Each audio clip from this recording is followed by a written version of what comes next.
Hello everyone. This is the unknown astrologer. So this is the second episode in the series of understanding moon in our horoscopes.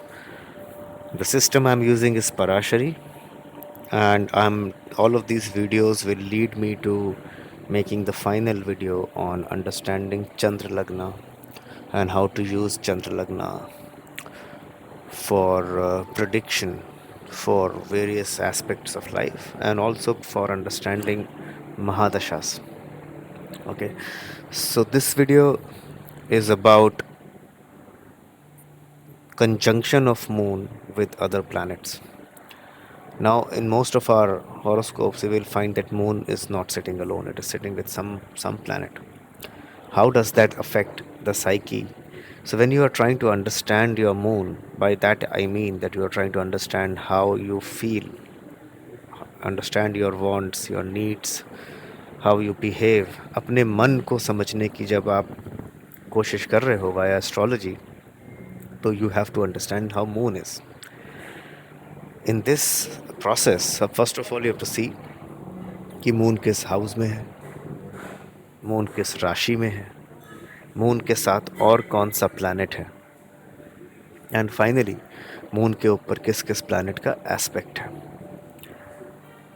It is not to be done in any specific order. मैंने पहले moon in houses बना दिया, अब conjunction बना रहा हूँ. You can see moon in rashi first and then house and then conjunction. इसमें कोई ऑर्डर नहीं है. It's about understanding how moon is behaving in your horoscope and then finally the aspects on moon. Now aspect का जो result है वो बहुत हद तक कंजंक्शन के रिज़ल्ट के जैसा है, बट रिड्यूस्ड है, थोड़ा सा कम है. Okay, but I will be making a separate video on aspect as well. Now, in certain cases, aspect of moon with Venus and conjunction with Venus are have different meanings, right? But aspect in conjunction with Jupiter can have somewhat similar meanings. Moon placed in Kendra to Jupiter can also lead to a popular yoga called Gajkesari.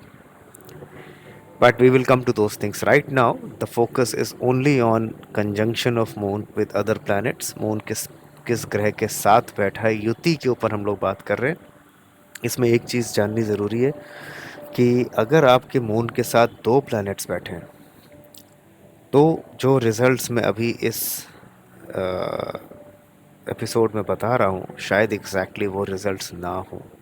मतलब ये है कि moon conjunct with Mars का एक result है, एक feeling देता है, वो आपको परमानेंट फीलिंग देता है आपके माइंड में. और मून कंजंक्ट विद वीनस एक और फीलिंग देता है.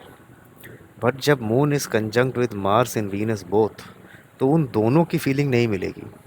कोई तीसरी फीलिंग मिल सकती है, कॉन्फ्लिक्टिंग मिल सकती है, या दोनों की फीलिंग रिड्यूस एक होकर मिल सकती है. तो इसको 3 प्लैनेट या 4 प्लैनेट कंजंक्शन के लिए मत यूज़ करना इस वीडियो को. ये वीडियो सिर्फ उसी के लिए एप्लीकेबल है जिसका मून किसी एक प्लैनेट के साथ युति बना के बैठा हुआ है. फिर वो युति किस हाउस में बैठा है उसके लिए जो भी मैंने इसके पहले वाला वीडियो किया था, मून थ्रू द हाउसेस, फिर आपको वहाँ के रिज़ल्ट्स और इस कंजंक्शन के रिज़ल्ट्स को साथ में मिला के देखना है. और फाइनली किस राशि में बैठा है वो रिज़ल्ट्स भी आपको साथ में लेने हैं. तो आपको कॉम्प्रिहेंसिव आंसर मिलेगा कि आप खुद किस सिचुएशन में कैसा फील करते हो और कैसा फील कर सकते हो आगे जाके अगर सिचुएशन कोई आती है. ठीक है, so let's get started. First of all, let's take moon conjunct with Mars, चंद्रमा और मंगल की युति. इसमें एक फीलिंग जो परमानेंट आपके दिमाग में रहेगी वो रहेगी कि आपने कुछ जीता हुआ है. You will feel like a champion. बहुत से लोग कहते हैं कि अग्रेसिव बनाता है, बट वो अग्रेशन का कारण क्या है, रूट क्या है? You will feel that you have won something और you can win something. You don't feel like a loser. This feeling of championship exists, जिसकी वजह से इंसान को लगता है कि मैं तो जीत रहा हूँ या तो मैं तो जीत ही जाऊँगा. तो वो रैश डिसीजंस भी ले सकता है, वो अग्रेसिव भी हो सकता है. बट अग्रेशन और रैशनेस एक नेगेटिव वर्ड है. मैं यहाँ पे बोलना चाहूँगा कि you will feel like a champion always. Okay. Emotionally बहुत ही प्रोएक्टिव होते हैं ये लोग। मतलब कि कोई भी सिचुएशन अगर इनको लगती है कि होने वाली है तो ये उसको पहले ही कर देते हैं, जल्दी कर देते हैं। प्रोएक्टिवनेस रहता है इनके नेचर में। ये प्रोएक्टिविटी रिड्यूस हो जाएगी राशि के हिसाब से। अगर यही मून टॉरस में है तो बैलेंस ज़्यादा होगा, और यही मून अगर एरीज में है तो सुपर प्रोएक्टिव हो जाएगा। तो उसको आपको राशि के हिसाब से डिकोड करना पड़ेगा। I'm just giving random examples of राशिज, बट हर राशि का अलग अलग रिजल्ट आएगा। They are very moon with Mars, these people are very sensitive to the needs of their brothers and sisters. Usually आपको एस्ट्रोलॉजर्स बोलेंगे कि ब्रदर्स की नीड के लिए रहेंगे, क्योंकि मार्स भाई का कारक माना गया है। But what I have seen is that in general they are sensitive to the needs of their siblings, and if it goes out of the family तब फिर ये मेल फ्रेंड्स की तरफ ज़्यादा सेंसिटिव होते हैं। फैमिली के अंदर भाई बहन बराबर है, बट फैमिली के बाहर मेल फ्रेंड्स की तरफ ज़्यादा रुझान रह सकता है, ब्रदरली फिगर्स की तरफ ज़्यादा रुझान रह सकता है। तो it could be an older person but who acts like a brother. Okay. Now they always, as I said, they feel like a champion. They think that they have won something or they will win something. So in order to maintain positivity in their life, they have to keep on winning small things. So these could also be small arguments या छोटी छोटी battles daily basis पे, office में, school में, sports में। तो sports खेलते हैं तो पॉजिटिविटी बनी रहती है, जो कि they will keep on winning. They will also lose but they will keep on winning. So ये है इनका जो रूटीन है। वो थोड़ा सा इनको, मतलब रूटीन लाइफ में सेटल होने के बजाय ये उस रूटीन को ब्रेक करने की बहुत कोशिश करते हैं। ऐसे मतलब बार बार हॉलीडे पे जाएंगे, बार बार कोई ब्रेक लेंगे या कुछ और करेंगे। जो रोज़ करते हैं उससे कुछ अलग करने का रोज़ इनका मन करेगा। Okay. Mother is very is a strong influence for these people. Mother इनको कंपटीशन की शिक्षा दे देती है जाने अनजाने में। Mother makes them a competitive person. They might not know, even the mother might not know कि उसने क्या शिक्षा दी है, बट बच्चे को जो फीलिंग मिलती है मदर से साथ रहने से, वो ये मिलती है कि मुझे अच्छा करना है, मुझे compete करना है दुनिया के साथ। Now if they go for exercise और स्पोर्ट्स, वहाँ से उनकी कामनेस बनती है, उनको सुकून मिलता है एक्सरसाइज और स्पोर्ट्स से। तो this is a good habit to form if you have moon Mars conjunction. Alright, so I think the next one which we should talk about is Moon conjunct with Jupiter. Okay, so ये लोग emotionally giving होते हैं। जो भी उनका emotion है, जो भी उनको लगता है कि मुझे आता है, दूसरे को सिखाने की कोशिश करते हैं। They will always feel like a teacher और a preacher. This is their feeling, permanent feeling. जैसे मार्स वाला बंदा चैम्पियन जैसा फील कर रहा है, वैसे ये एक टीचर या प्रीचर के जैसा फील कर रहे हैं, जिसकी वजह से even in arguments this people will try to teach the other person. मैं तुम्हें बता रहा हूँ ये सही है, तुम गलत कह रहे हो। So they will always want to teach the other person. Okay. They will always have a need. एक नीड तो है अगले को, सामने वाले को कुछ पढ़ाने की या सिखाने की। एक और नीड है अपनी प्रेजेंट सिचुएशन से आगे बढ़ के एक बड़ा कुछ मटेरियल या नॉलेज हासिल करने की। They will always want to expand. Jupiter expansion देता है, मून के साथ बैठता है तो एक्सपैंड करने की इच्छा देता है मन को, कि आज मेरे पास एक घर है, मुझे 3 घर चाहिए। या मुझे आज एक डिग्री है मेरे पास, मैं ग्रेजुएट हूँ, मुझे मास्टर्स भी करना चाहिए या मुझे पीएचडी भी करना चाहिए।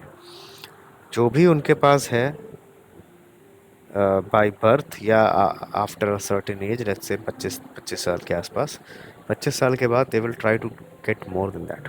हर उस एग्जिस्टिंग चीज़ को एक्सपैंड करेंगे। इसका मतलब ये नहीं कि नई चीज़ चाहिए उनको, बट एग्जिस्टिंग चीज़ को एक्सपैंड करेंगे। अब एग्जिस्टिंग चीज़ को एक्सपैंड करने की कोशिश में if they have to acquire a new set of knowledge, वो भी हो जाएगा। जैसे मान लो कि आज उनके पास एक जॉब है, उस जॉब में प्रमोशन चाहते हैं, बट उसके लिए उनको कुछ और नॉलेज करना है, तो वो उनको वो नॉलेज हासिल करनी पड़ेगी। ओके, सो ये जुपिटर देता है। They are get very comfortable, very comforted if they do worship.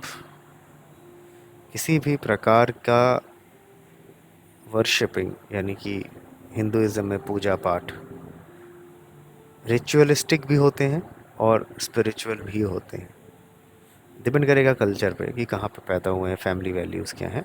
But ये लोग अलग अलग सेटअप्स में, कुछ लोग आपको बहुत स्पिरिचुअल मिलेंगे, कुछ लोग बहुत ज़्यादा रिचुअलिस्टिक धार्मिक मिलेंगे, कुछ लोग दोनों भी मिल सकते हैं। मून जुपिटर बेसिकली एक नीड देता है, एक वांट देता है आपके मन के अंदर कि मुझे अपना सर किसी के सामने झुकाना है, उससे उनको शांति मिलती है। ओके, बिलीफ सिस्टम जो है उनके, उससे नरिशमेंट मिलता है। जैसे किसी को खा के मिलता है, किसी को खेल के मिलता है, मार्स वाले को, इनको बिलीफ सिस्टम से नरिशमेंट मिलता है। उससे मन पॉजिटिव होता है, शांत होता है, ऑप्टिमिस्टिक होता है। एक चीज़ और है जो कि जुपिटर मल्टीप्लायर है, एक्सपेंडर है। तो मून जुपिटर वालों को लाइफ में हो सकता है एक से ज़्यादा लोग मदरली लव दें। ग्रैंड मदर हो, बहुत क्लोज हो, मौसी हो, बुआ हो, या कोई किसी फ्रेंड की मदर हो, कोई सीनियर मिल जाए। मतलब ये लोग बुढ़े भी हो जाएंगे, 60 साल के भी हो जाएंगे, तब भी शायद कोई इनको एक फीमेल फिगर इनकी लाइफ में आए और इनको motherly treatment they.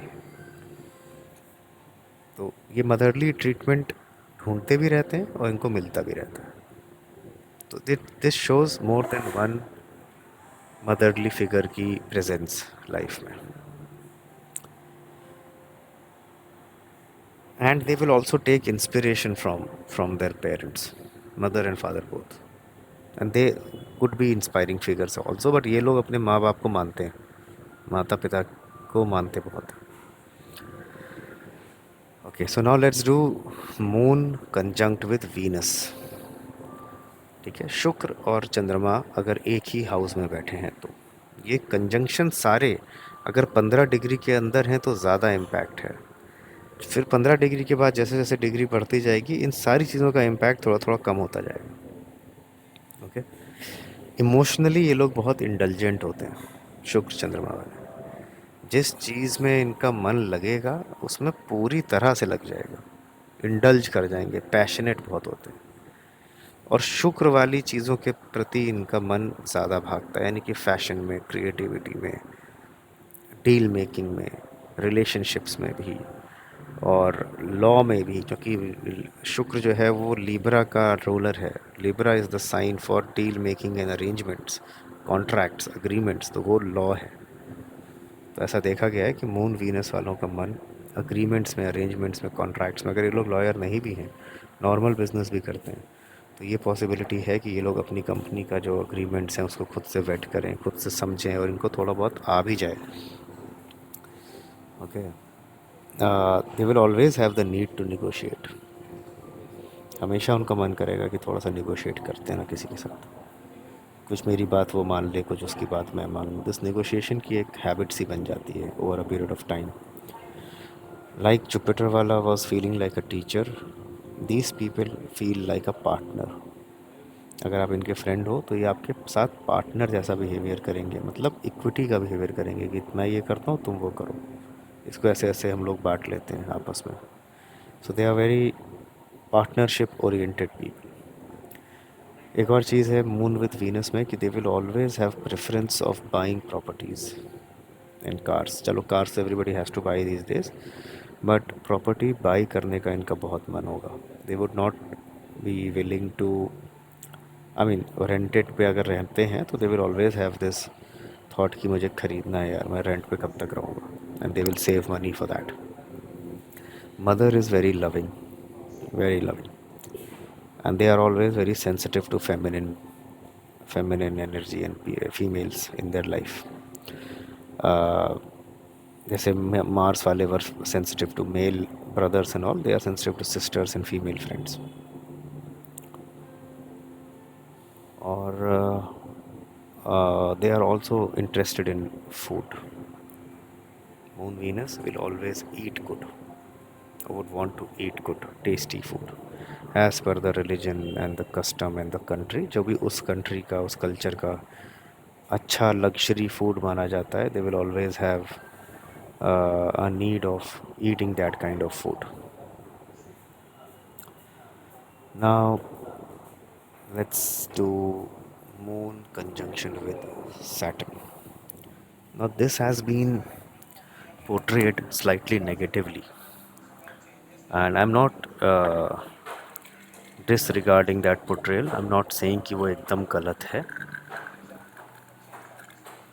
but there are possibilities in which Saturn conjunction with Moon can also give good results or may not give bad results like it is portrayed. First of all, these people are emotionally constricted. मतलब एक लगाम रहता है इनके emotion पे. So they will not get swayed by anything which is good or big.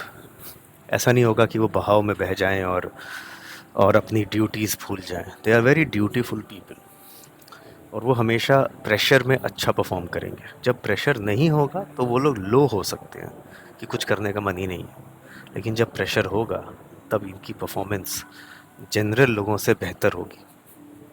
Stress में अच्छा करते हैं. मन इमोशनली कंस्ट्रक्टेड है तो इमोशंस के बहाव में आके गलत डिसीजन लेने की पॉसिबिलिटी सबसे कम इन्हीं लोगों के साथ है. इनफैक्ट मैं बोलना भूल गया, मून विद वीनस आदमी गलत डिसीजन ले सकता है, इमोशंस में बह सकता है, लग्जरीज में बह सकता है, ड्यूटीज़ को भूल सकता है, but moon with Saturn duties को नहीं भूलता. इसीलिए मून कंजंक्शन विद वीनस सबसे अच्छा रिजल्ट देता है जब वो सैटर्न के साइन में हो, जो कि वो दोनों का के मून को वो कंस्ट्रक्ट करता है और वीनस को भी थोड़ा सा रोकता है, और मून वीनस के कंजंक्शन को इंडल्जेंस से बचाता है. यानी कि मकर में या कुंभ में moon conjunction with Venus is the best according to me. Now moon conjunct Saturn के और चीज़ें हैं, they are very sensitive to their boundaries. तो वो जो भी उनकी बाउंड्रीज़ हैं, जो भी उनकी हद है, उसके अंदर फंक्शन करते हैं, उसके बाहर जाने की कोशिश नहीं करते. मेहनत करने वाले लोग होते हैं, मेहनत करने के लिए हमेशा रेडी होते हैं, एंड अपने से बड़े लोगों के साथ कंफर्टेबल दिखेंगे. जो मैच्योर लोग हैं उनके साथ ज़्यादा कंफर्टेबल फ्रेंडशिप्स बनाएंगे मून विद सैटर्न. अपने से यंगर लोगों के साथ हो सकता है उनको उतना मज़ा ना आए. And they will always feel like a hard worker. भले ही वो लोग जैसे मार्स वाला चैम्पियन था, जुपिटर वाला गुरु था, ऐसे सैटर्न वाला एक वर्कर का माइंड सेट रखता है. अगर वो प्राइम मिनिस्टर भी बनेगा तो वो सोचेगा यार मुझे बहुत मेहनत करनी है और मैं मेहनत करके यहाँ तक आया हूँ. कभी भी मून सैटर्न कंजंक्शन वाले से आप बात करो और उनसे पूछो कि लाइफ में सफलता कैसे मिली, तो वो बस यही बोलेगा कि हार्ड वर्क करना चाहिए, मेहनत करना चाहिए, और सब बेकार की बात है. So very diligent, very sensitive, very hard working people. अब अगर यहाँ पर अब नेगेटिविटी कब आती है, जब मून वीक हो जाता है. मून वीक कब होता है? जब वो ऐसी राशि में है जो उसके लिए सपोर्टिव नहीं है. और दूसरा, जब तिथि में मून वीक है, अमावस्या के आसपास का जन्म है, तो जब मून बहुत वीक है तो सैटर्न उस मून के इमोशंस को डाउन स्लाइड करा सकता है, नेगेटिव इमोशंस दे देता है कि यार मैं तो बहुत मेहनत करता हूँ, मेरा काम ही नहीं बनता, कभी बनेगा भी नहीं. एक पेसिमिज्म दे देता है सैटर्न. और इस केस में मैंने ये भी देखा है in the growing culture of different kinds of addictions, moon saturn conjunction can lead to some addictions also, क्योंकि वो स्ट्रेस लेके चलते हैं. तो स्ट्रेस लेने की वजह से if they need a release of that stress, या कहीं से सैटर्न का जो वीनस का एस्पेक्ट पड़ रहा है या दशा वीनस की चल रही है जहाँ पे उनको लग्जरीज भी मिल रही हैं या they are craving that also, so ये एक एडिक्शन के उसमें फंस सकते हैं. बट अगर वीनस इसमें इन्वॉल्व नहीं हो रहा है डायरेक्टली, या मून या इस इंसान की दशा वीनस की नहीं चल रही है। और अगर मून तिथि में मजबूत है, मतलब बड़ा है मून आसमान में जब वो पैदा हुआ है, अगर वो न्यू मून या एकदम 14th डे के आसपास या अमावस्या का जन्म नहीं है, थोड़ा थोड़ा सा बड़ा जन्म है, मतलब कि कृष्ण पक्ष में टिल पंचमी है अगर 5th डे तक, और शुक्ल पक्ष में 9th डे से आगे है, तो मून बड़ा है आसमान में। और अगर वो राशि से भी ठीक ठाक है, मतलब नीच का नहीं है या राहु से अफ्लिक्टेड भी नहीं है मून, सिर्फ सैटर्न से अफ्लिक्टेड है और तिथि में बड़ा है, तो ये लोग हार्ड वर्किंग मेहनती लोग बनते हैं, and they will always keep a check on their emotions, they will be successful and by their hard work. तो मैं इसको एकदम ही नेगेटिव कॉम्बिनेशन तो नहीं बोल रहा हूँ। आज की डेट में अगर मून मजबूत है तो ये बहुत अच्छा कॉम्बिनेशन है, जो कि बहुत सारे मौके मिलते हैं इंसान को गलतियाँ करने के, ड्यूटीज़ को तोड़ने के, बट ये लोग वहाँ पे अपने आप को रोक लेते हैं, लगाम लगा लेते हैं इमोशन में। So it's not a bad combination, but अगर मून वीक है और मून राहु केतु से भी ग्रस्त है अपार्ट फ्रॉम सैटर्न, तो फिर ये थोड़ा सा प्रॉब्लमेटिक है, फिर ये एडिक्शंस की तरफ लेके जा सकता है। Alright, now moon conjunct with Rahu. Now ये लोग अपने आप को थोड़ा सा एक्सेप्शनल समझते हैं, क्योंकि राहु जो है वो अपने आप को सुपीरियर भी समझता है और अलग समझता है दुनिया से। जब मून के साथ राहु आता है तो they will always have this feeling कि मैं दुनिया से अलग हूँ। वो हैं भी थोड़े अलग, उनका दिमाग अलग चलता है, but this feeling will always continue कि I am not like anybody else I know. तो this could be a good feeling also again if moon is strong, और if it is weak then this could be a negative exceptional feeling also कि यार मैं तो दुनिया से बुरा हूँ। So we have to keep a check कि वो मून की स्ट्रेंथ कैसी है। ठीक है, इमोशनली बहुत ज़्यादा ड्रामेटिक हो सकते हैं मून राहु वाले। अपने आप अपने इमोशन को जब बताएंगे तो बहुत ही ड्रामा ऐड करके बताएंगे, गुड स्टोरी टेलर्स ऑल्सो। और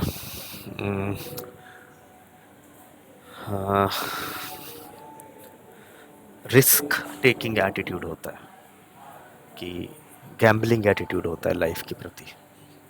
अगर दशाज अच्छी मिल गई इस इंसान को तो रिस्क लेके बहुत बड़ा इंसान बन सकता है, बहुत सक्सेसफुल आदमी बन सकता है। अगर दशा अच्छी नहीं मिली तो यही रिस्क टेकिंग एटीट्यूड से फॉल भी आ सकता है आपके स्टेटस में, आपके लाइफ में। तो दशा डिपेंडेंट तो है ये बहुत ज़्यादा, बट रिस्क रिवॉर्डिंग नेचर बनेगा हमेशा, और रिस्क से डरेंगे नहीं। ठीक है, अब पागल वाला पैशन है, किसी चीज़ का पैशन है तो जुनून है उसके पीछे, एकदम सुपर इंटेलिजेंट, वीनस से भी बहुत ज़्यादा।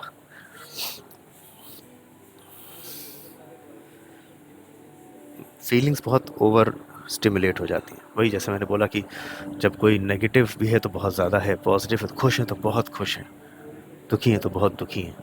तो ओवर स्टिमुलेशन है माइंड को।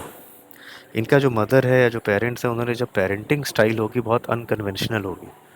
आपको ऐसा दिखेगा कि मून राहु वाले बच्चों को ब्रॉटअप बहुत अलग तरह से किया गया है। उनके पेरेंट्स या तो अवेलेबल नहीं थे, या वो अवेलेबल थे तो उन्होंने उसको पढ़ाई पे कम ध्यान दिलाया और किसी और चीज़ पे ज़्यादा फोकस करवाया, या एक पेरेंट नहीं था, या हॉस्टल में पढ़े हुए हैं। थोड़ा जो भी सोसाइटी के कन्वेंशंस हैं उससे अलग अपब्रिंगिंग है मून राहु वाले की by default, and they can't help it, even the parents can't help it. ये उनकी डेस्टिनी है कि थोड़ी पेरेंटिंग स्टाइल थोड़ी सी यूनिक मिलेगी इनको। हो सकता है बहुत केसेस में उल्टा हो गया, जैसे कि मदर वर्किंग हो और फादर घर में रहे, इस तरह के कुछ भी यूनिकनेस, या they go out and settle in a farm house और outer of the city, city life ना देखी हो, even though their parents are from the city but they will settle outside after the child is born. इस तरह के different experiences. एक case मैंने देखा कि the parents were in a transferable job, तो बच्चे ने पूरे देश भर में अपब्रिंगिंग करी, बहुत ही अनकन्वेंशनल हो गई, बहुत ज़्यादा माइंड उसका, इमोशंस एकदम खुले हुए थे, जो कि राहु मून हर चीज़ को बढ़ा देता है। तो बहुत सारे स्कूल्स में गया वो बच्चा राहु मून की वजह से। अच्छा था वो, क्योंकि मून मजबूत था और दशाएं अच्छी थी। बट अगर मून वीक है और दशाएं अच्छी नहीं मिलती हैं तो ऐसे बच्चों को थोड़ा सा नेगेटिव इन्फ्लुएंस भी मिल सकता है। बट सिर्फ मून राहु बुरा नहीं है, दशा देखनी पड़ेगी कि उसकी डेस्टिनी में कैसा समय उसने देखा है लाइफ में। They are also very open to mix cultural experiences. They might have this fascination of going out of the country and living when they are adults, तो बाहर जाने की एक क्रेविंग हो सकती है, इंडिया के बाहर जाके पढ़ने की क्रेविंग हो सकती है, foreigner friends and foreigner girlfriend boyfriend या शादी करने की भी एक क्रेविंग हो सकती है वंस दे आर आउट. सो राहु जैसे कि फॉरेन पीपल को गवर्न करता है, फॉरेन कल्चर्स को गवर्न करता है, जब मून के साथ बैठेगा तो मन के अंदर एक क्रेविंग आएगी कि यार ये हमसे अच्छा कुछ और है, and let's try to go that way. Now moon conjunct Ketu. Now these people are somewhat emotionally diffused. Ketu एक तरह का डिफ्यूज़र है, जिस चीज़ के साथ बैठता है उसको डिफ्यूज़ कर देता है. राहु एक तरह का एम्पलीफायर है, जिसके साथ बैठेगा उसको एम्पलीफाई कर देगा. राहु मून, मून की सारी चीज़ें ज़्यादा, मतलब कि इमोशंस ज़्यादा, हर तरह का इमोशन ज़्यादा, पैशन ज़्यादा, गुस्सा ज़्यादा, प्यार ज़्यादा, सब कुछ ज़्यादा. राहु के मून केतु हर चीज़ मून से रिलेटेड कम, स्कैटर्ड, डिफ्यूज्ड. डिफ्यूज मतलब कि आप लाइट को जब डिफ्यूज करते हो तो आप उसके पार्टिकल्स को स्कैटर कर देते हो, एक स्ट्रीम बीम में नहीं आती लाइट, वैसे बिखर जाती है, तो डिफ्यूजर है. वैसे ही राहु एम्पलीफायर है, वो हर चीज़ की क्वालिटी को बढ़ा देता है. तो इमोशनली डिफ्यूज हो जाते हैं, मदर के साथ कनेक्शन कम हो सकता है, सारे इमोशंस म्यूटेड हो सकते हैं विद मून केतु. गुस्सा भी आएगा तो कम करेंगे, प्यार भी आएगा तो भी कम करेंगे, डिसकनेक्टेड फील कर सकते हैं, और हाईली स्पिरिचुअल हो जाते हैं. ये जो डेली बेसिस के जो ह्यूमन डिज़ायर्स हैं उसके ऊपर उठ जाते हैं, क्योंकि हम लोग ऐसा मानते भी हैं. हम लोग क्या बोल रहे हैं कि भाई इमोशन इमोशन कम है, इमोशन कम है किसी इंसान का तो हमको लगता है कि हमसे ऊपर है, ये हायर बीइंग है, इसको स्पिरिचुअल है, इसको फ़र्क नहीं पड़ता इसके पास खाना कैसा है, कपड़े कैसे हैं, गाड़ी कैसी है, ये तो अलग है ना. देखो इसमें एक डाइकोटमी है, राहु सोचता है कि वो अलग है, एक्सेप्शनल फील करता है नहीं, वो हर चीज़ को ज़्यादा मात्रा में पाना चाहता है. केतु ऐसा नहीं सोचता कि मैं अलग हूँ, बट केतु के अंदर वो वांट्स और नीड्स नहीं है जो आम इंसान के अंदर हैं, मून केतु वाले बंदे के अंदर नहीं है, तो अपने आप अलग हो जाता है. और किसी भी प्रकार का स्टैब्लिश रूटीन को ये लोग, उसके प्रति ये लोग इनडिफरेंट हो जाते हैं. They don't want to follow routines. Moon Ketu उनको मन नहीं करता कि अच्छा ऐसा करना है, 9 बजे आना है, 6 बजे जाना है, नहीं नहीं मुझे अच्छा नहीं. तो ऐसे लोग आपको एक 9 to 5 जॉब में अनहैप्पी दिख सकते हैं, इनका मन नहीं होगा करने का, इनको उचाट होगा मन में कि यार ये नहीं करना, यहाँ से हट जाओ, I don't want to intermingle, I don't want to do what everybody else is doing. Moon Ketu. Okay. और एक चीज़ और भी है, जो जो कस्टम्स हैं, जो कस्टमनरी प्रैक्टिसेस हैं रिलीजन की या फिलॉसफी की या सिर्फ एक फैमिली की भी, जो आउटडेटेड हो गई हैं, उनको केतु मून वाल फॉलो नहीं करना चाहता, अबैंडन कर देता है कि ये काम मैं नहीं मानूंगा, ये बात मैं आपकी नहीं मानूंगा, I don't believe in this. इस इस माइंडसेट की वजह से भी they give an impression that they are more spiritual, क्योंकि जो प्रैक्टिसेस हैं पुरानी वो कहीं ना कहीं फियर से निकली हुई हैं, डर से निकली हुई हैं कि इस डे पर कुछ नया कपड़ा मत खरीदो या कुछ इस तरह की जो मल्टीपल प्रैक्टिसेस हैं. मून केतु वाला मानेगा नहीं, तो आप सोचते हो कि ये इवॉल्व्ड है. अब वो इवॉल्व्ड एक्चुअली में है कि नहीं ये कोई जानता नहीं, बट वो ये बात तो श्योर है कि वो मटेरियल लाइफ की परस्यूट में थोड़ा कम है, पीछे है, या उसका इंटरेस्ट नहीं है मटेरियल लाइफ की परस्यूट में. उसका परस्यूट क्या है वो उसको भी नहीं पता शायद, क्योंकि वो डिफ्यूज्ड है. ओके.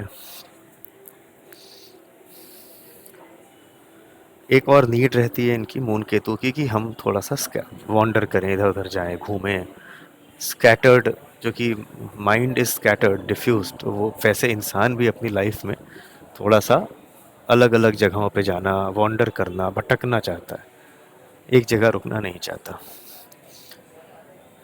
और